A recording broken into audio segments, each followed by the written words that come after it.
सब्जी मंडी की एक टोकरी में आलू, टमाटर और मूली तीनों साथ पड़े थे। शुरू शुरू में सब चुप थे, लेकिन जैसे ही मंडी में हलचल बढ़ी, तीनों के बीच बहस छिड़ गई। आलू भारी आवाज में बोला कि घर घर में सबसे ज्यादा वही पकता है, सब्जी हो, पराठा हो या चिप्स, उसके बिना काम नहीं चलता, इसलिए असली राजा वही है। यह सुनकर टमाटर लाल लाल होकर बोला कि बिना उसके तो किसी भी सब्जी में रंग और स्वाद नहीं आता, दाल हो या सब्जी, सब उसे देखकर ही स्वादिष्ट लगती है। अब तक चुप बैठी मूली यह सुनकर तिलमिला गई और बोली कि वे दोनों सिर्फ पकने का घमंड करते हैं, जबकि वह सलाद में सीधे खाई जाती है, सेहत बनाती है और लोग उसे दवा मानते हैं।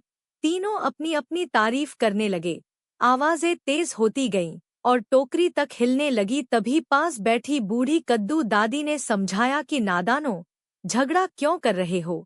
जब तक तुम तीनों साथ नहीं पकते, तब तक थाली पूरी नहीं होती। यह सुनते ही तीनों चुप हो गए। आलू ने सिर झुका लिया, टमाटर की लाली थोड़ी कम हो गई और मूली मुस्कुरा दी। आखिरकार तीनों ने मान लिया कि दादी सही कह रही हैं, मिलकर ही वे सबसे अच्छे हैं। उस दिन से टोकरी में शांति छा गई और तीनों को समझ आ गया कि अकेले नहीं, बल्कि साथ मिलकर ही असली स्वाद बनता है।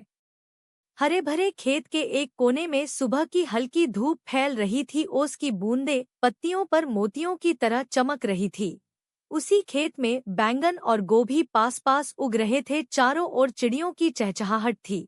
लेकिन अचानक इन दोनों के बीच बहस छिड़ गई। बैंगन अपनी चमकदार बैंगनी देह को देखकर अकड़ते हुए बोला, देखो गोभी बहन, जब मैं पकता हूँ तो लोग उंगलियां चाटते हैं, भरता हो या भरवा, हर रसोई में मेरा ही नाम चलता है। गोभी ने अपनी हरी हरी पत्तियां फड़फड़ाई और तुनक कर बोली, अच्छा तो क्या शादी ब्याह, होटल और हर घर की थाली में जो सब्जी सबसे ज्यादा दिखती है वो कौन है? गोभी के बिना मंचूरियन, पराठा और सब्जी अधूरी है। बैंगन हल्की हंसी के साथ बोला, पर स्वाद की बात हो तो लोग मुझे ही याद करते हैं, बच्चे भी मुझे बड़े चाव से खाते हैं। गोभी ने तुरंत पलटकर कहा, स्वास्थ्य की बात करो बैंगन बाबू, डॉक्टर तक मेरी तारीफ करते हैं, मैं ताकत देती हूँ, तुम बस तेल सोखते हो। दोनों की आवाज खेत में गूंजने लगी। पास ही उगे टमाटर और प्याज चुपचाप यह सब देख रहे थे। तभी खेत के किनारे बेल पर लटकी बूढ़ी लौकी ने शांत और समझदारी भरी आवाज में कहा, अरे भाई बहन, तुम दोनों की अपनी अपनी खासियत है।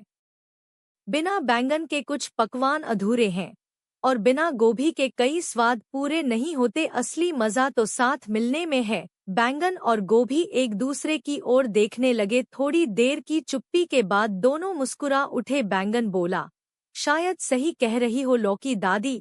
गोभी ने भी नरम स्वर में कहा, हाँ, मिलकर ही तो हम थाली को रंगीन और सेहतमंद बनाते हैं।